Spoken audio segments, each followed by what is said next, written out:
Hello, my name is Houston, and this is Media Mood Board. In today's video, we're talking about my favorite comics of 2023.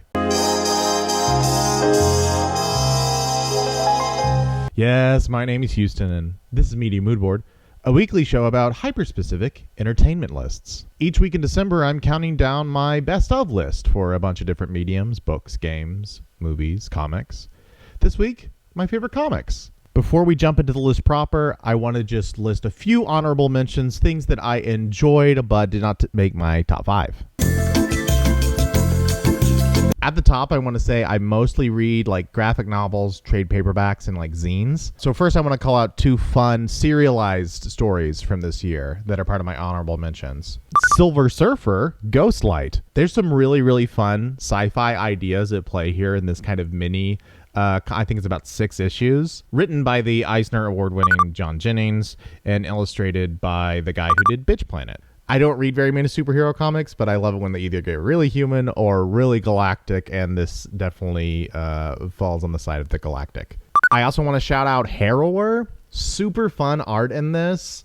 It's a very like by-the-numbers slasher about this kind of small New England town where every generation there's this like unkillable masked serial killer that goes around, and about the main character, and she's kind of like, I got to get to the bottom of this curse. Also a short run. I like short runs. Just really kinetic art, really fun colors. The story is something I'd be excited about if I saw it as a trailer because it would feel like a throwback. But the story is familiar enough that you can really soak in the art and color in a really fun way and still have a good time with the story. 2 X-Men things I wanted to just get out of the way. I've not caught up with the Krakoan arc, so I'm sure it's very good because I know it's like finishing up, but I have not read it yet.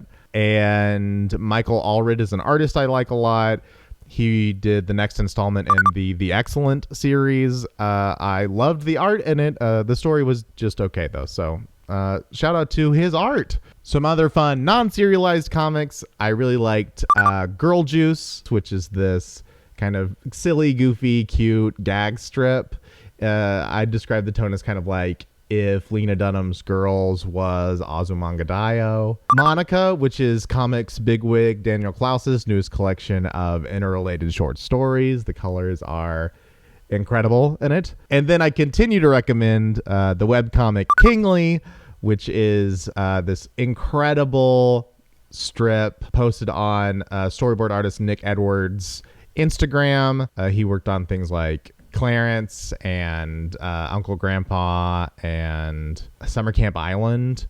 The character designs and the amount of emotion he gets out of it, it's all so fun and utilitarian, which seems cold, but concise is probably a better way of saying it. It's just so I love it. I love it. If this was in a collected edition, and 100% would be, it will be near the top of a list whenever that releases. The story is basically about this very dumb king and everyone who has to deal with him. Okay, trying to keep it short and sweet.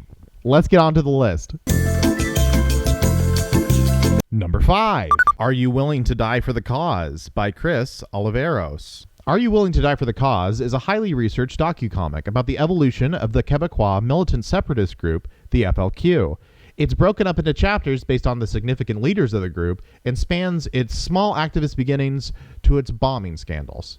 Outside of the really fun art of this, one of the things that I really, really thought was great about this book was how it plays with the visual language and storytelling styles of kind of true crime docuseries and just documentary in general. Obviously, in a lot of autobio or historical comics, the use of a voiceover to tell the story is widely used and has been used for a long time. However, something that this book does that I really love is that the story is told through various talking heads that we get introduced to either at the beginning of their explanation or we pop in the middle of it and say like, oh, this guy was telling this part of the story.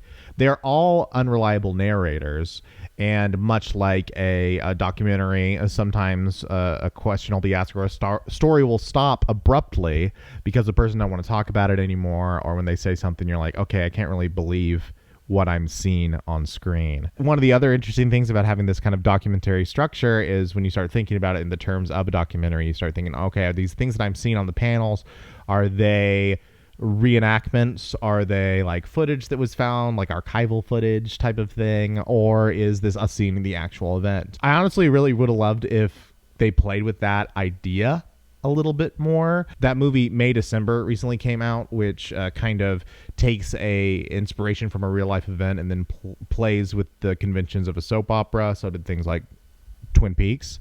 Those both use the storytelling language and visual style of these kind of tabloidy soap opera things to heighten the story and tell it within a certain mold. Personally, I would have loved to see Oliveros like play with that even more, make that really explicit. I don't know if that's what they were going for here, but just for me personally, I think I would have loved to see that be iterated on, and it would have made the package even more special. Even though it's told in this documentary style, all the characters are still really fully realized. There's things that happen where things get out of hand, and you really feel tension for the characters. It also has something which I love in these kind of like historically based comics, which it has this like thick endnote section, and I'm always here for that. Number 4, The Cliff by Mananda Bay. The Cliff is a beautiful, poetically concise graphic novel out of France about 2 young girls who make a suicide pact to jump off a tall cliff together in a week's time. Obviously, based on the premise, it sounds like something that's very heavy, which it does deal with heavy themes, but maybe not in the way that you'd think it does. The panels in here are extremely simple. I don't mean that negatively. That's done purposefully. Everything is illustrated in this really soft colored pencil, which is really communicates with the story in an interesting way. There's a lot of things that are shown and not told. And what the story is really about in miniature is kind of what we are willing to do to feel safe, or what it takes to feel safe, and if we're right or wrong about those things. The story starts off, we see these girls make their suicide pact. They're like in junior high, maybe. Then we follow them for a week and a lead up to, they're like, okay, see you in a week. The week leading up to it. I think it's really interesting and beautiful the way that the world opens up after we see that small moment between them, because you kind of anticipate probably what their home life looks like or what their relationship with each other is. And the story does a really interesting thing of subverting your expectations and your anticipations. There's definitely some unpleasantness in this, and I think that it's really interesting how it asks you to observe that and think about how it makes you feel, and especially in such a short, small package. It really had a lot to say. Number 3, Roaming by Jillian Tamaki and Mariko Tamaki. The creative team and cousins, Jillian and Mariko, are back together again with another evocative, personal graphic novel. Roaming is a slice-of-life period piece set in 2009 that tells the story of 2 best friends who, after spending their first year of college apart, decide to meet up for a joint vacation to New York City. Only one of the friends brings along her college roommate. The thing that I know this creative team from is That One Summer, I believe is what it's called, which is also kind of this like nostalgic story. And I think as a team, they do such a great job with both the art and the story of evoking this kind of delicate sense of feeling of a time. Like, this is about a group trip in your early 20s and kind of the dynamics of relationships and everything that goes into that. There's such a specific cocktail of like anxiety and excitement and posturing that goes on these kind of group trips. This kind of weird energy of people who get hurt or people who feel like they're not being paid attention to enough or left out, or people are trying to impress people. And it's the kind of trips that make it feel like this is the most important trip in the world. Like, I've got my friends that are going to do this thing, but this person I like is going to do this other thing. I should probably go with the person I like, or whatever, you know what I mean? It's such a specific weird feeling that they capture perfectly in this book. And also, like any good group trip, there is a like will they, won't they, flirty subplot that you're like, okay, what's gonna happen here? It's so well observed and rings so true. And something like this would be really easy to make it feel cheesy or make it feel incorrect. But if you read this, you'll be like, oh boy, yeah, I've been on at least one of these trips.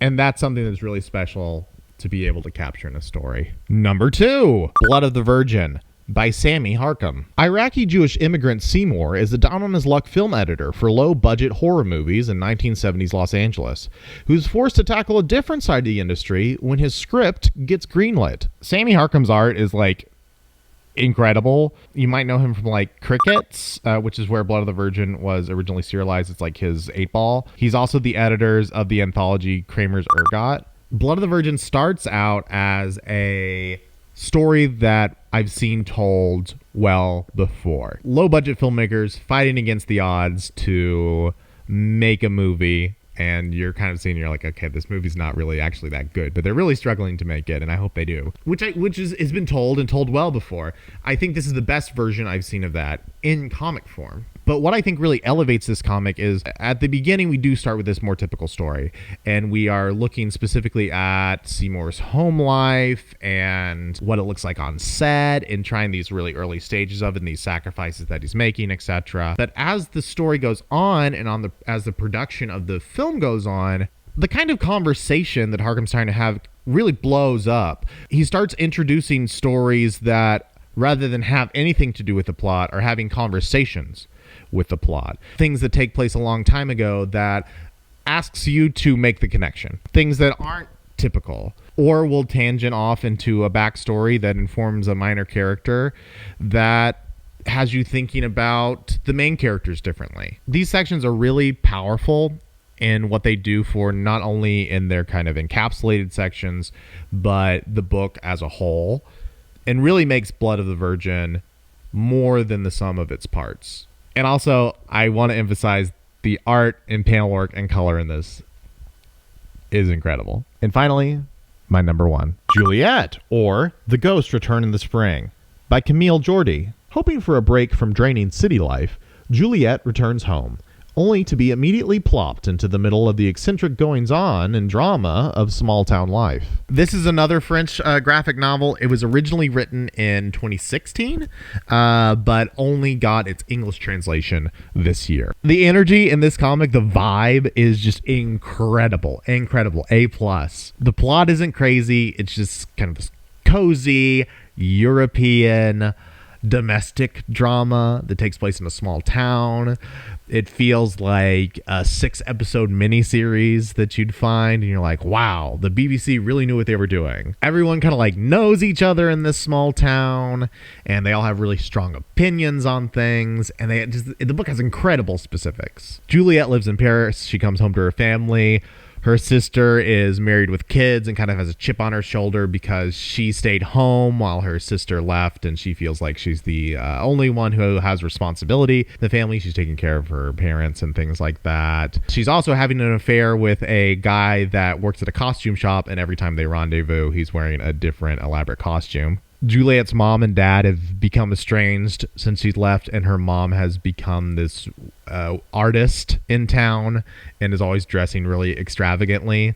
And whenever her and her dad are together, they're throwing these like weird barbs at each other the whole time. Juliette's coming to town, and she's like, I'm kind of like depressed. Maybe I feel like I'm sick. And they're like, oh, you're just like, you're making something out of nothing.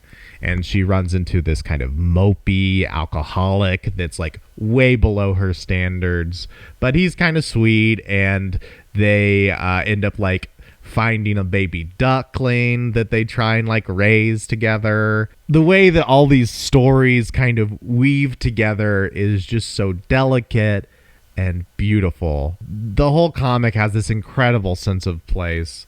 Jordy really lets the world breathe. There'll be whole pages or singular panels that are close-up shots of details that don't matter, but build the world.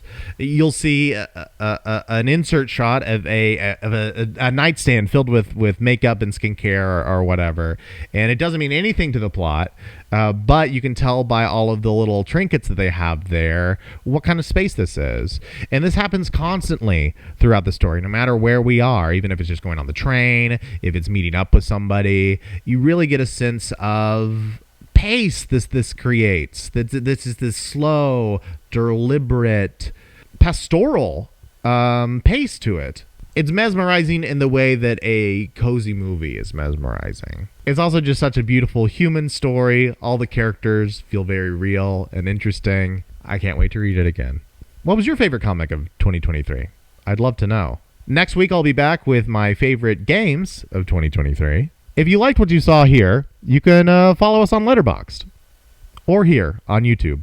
Once again, thank you so much for watching. My name's Houston. This is Media Mood Board. Bye.